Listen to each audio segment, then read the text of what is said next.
বাংলাদেশের সঙ্গীত জগতে যার কণ্ঠ ছুঁয়ে গেছে লক্ষ মানুষের মন, তিনি জিনিয়া জাফরিন লুইপা।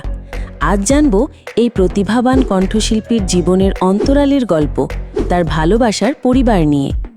১৯৯২ সালের ৮ই অগস্ট বগুড়ায় জন্ম লুইপার। ছোটবেলা থেকেই সঙ্গীতের প্রতি গভীর টান, আর সেই টানের পেছনে রয়েছে পরিবারের অবিচল সমর্থন।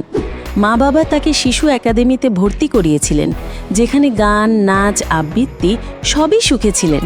পরিবারের এই প্রেরণাই তার প্রথম মঞ্চে ওঠার সাহস জুগিয়েছিল।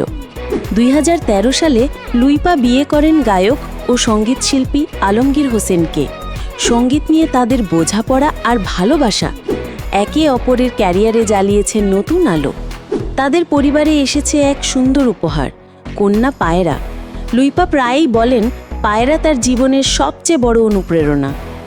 স্টেজ শো, রেকর্ডিং, প্লেব্যাক, ব্যস্ত সময়ের মাঝেও লুইপা তার পরিবারের জন্য সময় বের করে নেন। মেয়েকে সময় দেওয়া, স্বামীর সাথে নতুন গান নিয়ে আলোচনা করা, এটাই তার জীবনের আনন্দ। লুইপা বিশ্বাস করেন, শিল্পীর সাফল্যের পেছনে পরিবারের সমর্থনই সবচেয়ে বড় শক্তি।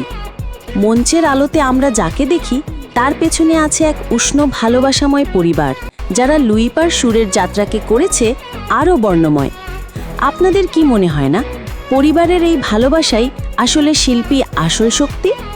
ভিডিওটি ভালো লেগে থাকলে লাইক দিন, শেয়ার করুন, আর আমাদের চ্যানেল সাবস্ক্রাইব করে রাখুন বাংলাদেশের প্রিয় শিল্পীদের জীবনের এমন আরও অনন্য গল্প পেতে।